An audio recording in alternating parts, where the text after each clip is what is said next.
Welcome to another episode of the 10-Minute Land Surveyor. Again, today I'm going to be talking about sustainability. Our business model as land surveyors has been largely focused on making money with labor. Usually when a surveyor runs into another surveyor and they're talking about business on the private side, the question usually is, how many crews are you running? And that was the measure of a business, was how many crews you could run. Well, I've said before, and I'll say it again, that is no longer a measure, or that will not be the measure in the future, because we won't make our money on labor. We're going to make our money on certifications, and we're going to make our business is going to be based on our expertise, not putting stakes in the ground. And this is commonly accepted by a lot of people. I don't know how it's going to play out, but it's going to be different. And I'm going to talk today about how we change our model to accommodate this. Historically, land surveyors were apprenticed. There are some that are educated, but generally speaking, most of us are apprenticed. We're brought into the profession. We're taught how to do this. But of the numbers that come in that way, the actual licensure numbers are relatively small.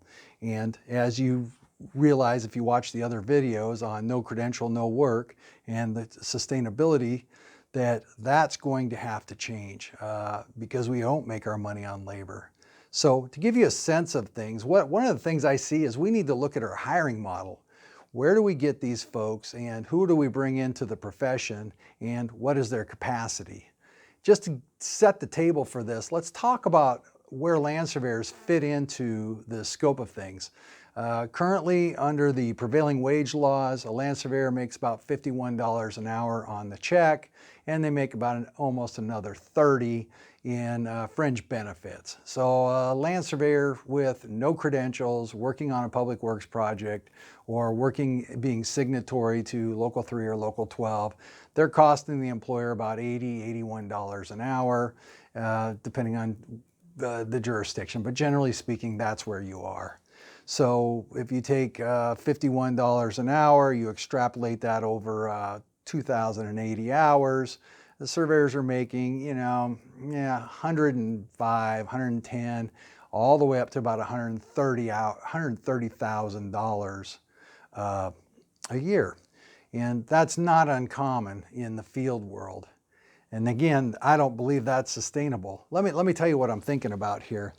The median household income in 2019 in California is $75,235. Household income is two people, household income.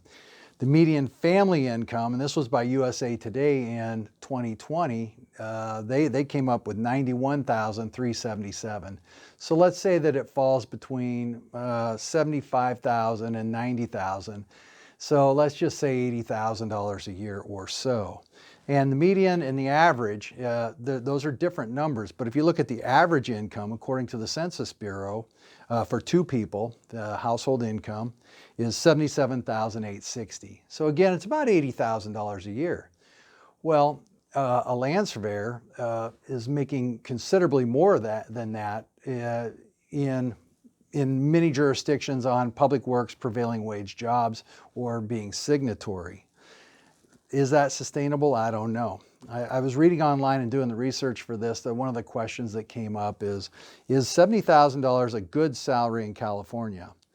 And the answer was, an income of $70,000 surpasses both the median income for individuals and the household incomes. So $70,000 is a good salary. The top earners, which is the 90th percentile in California, are making $88,500 basically. And these are top earners. This is the 90th percentile. That means it's 10% of the people. So that's really good. The top earners with an MBA, which is a master's degree, which is 6 or 7 years of education, people who can read and write, do math, things like this. The top earners are 118,000 in California. The 75th percentile are 94,000, and then the average is 77,000. And that's somebody who is very highly educated, and that's the incomes that they make. And these numbers, you can Google them yourself, you can look them up, and these are pretty reliable numbers.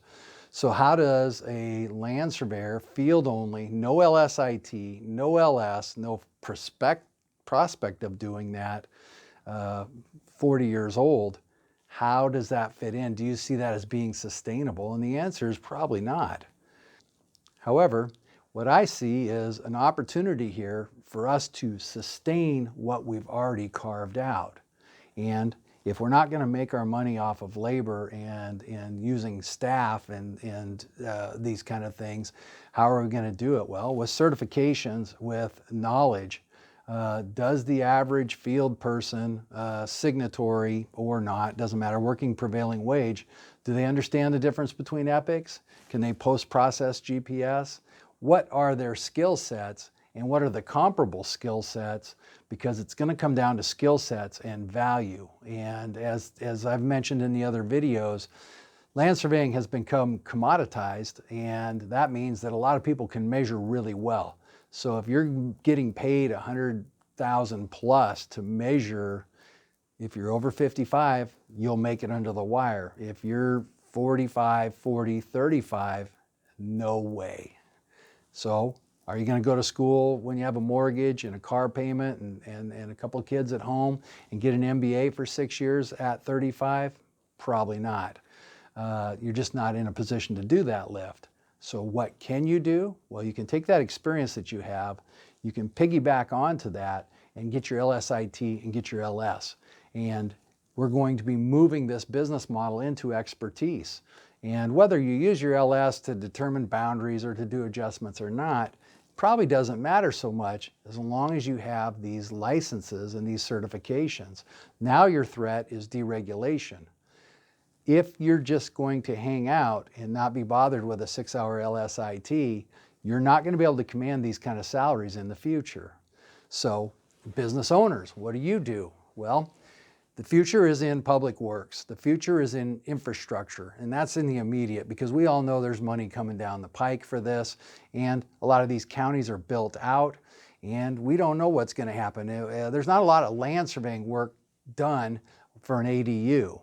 There's not a land surveying work done for redevelopment, gentrifying neighborhoods. There's a lot of entitlement, but again, from a field perspective, you go around the block's very old. There's very little land surveying work to do there. There will be in the condo plans or whatever you're doing. So what do we need to do? Well, what we need to do as business owners, if we want to qualify for public works, which is qualification-based selection, please watch my video on no credential, no work. Well, on the credential side, are you trying to take a square peg and jam it into a round hole? Are you dealing with folks that can't be bothered with LSITs? And if they can be bothered, can they pass them?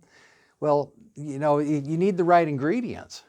Well, if you're an attorney, and I happen to know a few attorneys, that's a very difficult job. You have 7 years of education, and it's really a difficult job, particularly on the litigation side. On the transactional side, not as much, but on the litigation side, it's very difficult.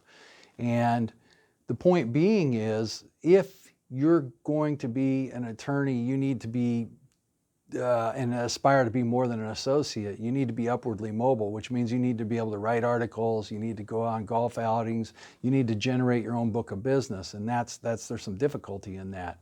If you want to know what a regular associate attorney makes, you can go to the state of California and just Google attorney 1 through 4, and you'll see what they make. And you'll find that land surveyors make as much or more than most of these attorneys.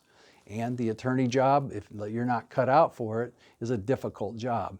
Point being is, land surveyors as a business, land surveyor business owners, you can hire people with MBAs. You can hire people with a law degree, because frankly, knowing a little bit about it, if I was a land surveyor, or if I was an attorney and an associate, and I'm putting in about 220 hours a month to get 180 billable hours, which doesn't count the articles that I have to write, the luncheons I need to speak at, And then I can actually become a land surveyor and get paid an hour windshield time each way, each day, and basically make as good or better living than I'm making. Well, that's a very attractive thing. MBAs, some of them are working at Starbucks. Some of them are, the opportunities aren't there. And the point is yeah, you might have a MBA and you might know a little bit about business and you might not know anything about surveying, but I can guarantee you they're going to be able to learn surveying relatively quickly. So we need to look at our recruiting standards. Are we recruiting people that can read and write and do arithmetic? Or are we recruiting people with strong backs and weak minds? Well, what are we going to recruit for the future? What does the future look like? Well, I think the future is we have a lot to offer as land surveyors. There's a lot of good things about our profession. You get to go outside, you get to work in the office. There's a lot of different dynamics. We're an attorney stuffed into an office and dealing with a lot of pressure, or the alternative is make the same money and hike around the forest. I'll take hike around the forest. Digging up monuments, resolving boundaries, creating maps, writing legal descriptions. These are all things that are really dynamic and interesting in the diversity of it. And so there's a lot of appealing things. However, we need to recruit people that can see that can also raise our level of game. And I can tell you now, going forward, I'm going to be looking for people that have education in various things because that's going to be the quickest path to licensure. And I really don't care what the degree is in. I think that they're going to be able to get up to speed quickly. And I think that the idea that they're going to be setting hubs is a thing of the past. Now, I didn't come up that way. I don't have a formal education. I'm self-taught for the most part on reading and writing. I've taken a number of classes, of course, but I'm saying that I don't fit my own business model, but I'm pretty close to 55. I'm building for the future. I can get under the wire as it is. I'm talking about where are we going to be in 10 years? Well, my class is going to be moving out and the next class of people are coming in. And if you want to be on top of your game and you're a business owner and you're 40 years old, you need to hire people that are smarter than you, that work hard and can see the value in what we do. And that's an easy thing to do. If you're paying these kind of salaries, you can hire very smart people. And you should be hiring very smart people with the idea that they're going to become licensed, with the idea that you are going to be creating a QBS firm with a breadth and depth of people. And you're going to hire people that can read and write and generate reports and set up an instrument and stake out and dig up monuments and scribe trees. This is what we do. It doesn't take away from what we historically have done, but I think that as we move forward and we move away from a labor model, we can still command the high salaries, but people say, how do you have so many licensed land surveyors within your company? How do you field licensed party chiefs? Well, I'm paying $80 an hour fully burdened. Why wouldn't I demand that? Why would I take somebody that doesn't have an education when I have an MBA making average 77 grand a year? Well, I don't need MBAs necessarily, but why would I turn them away? Again, we need to get away from the corn-fed, brain-dead, get into an education class. I think that that's going to be part of our sustainable business model. Now, if you're my age or if you're younger but you're licensed or you're onto a path to licensure, you're going to be fine, I believe.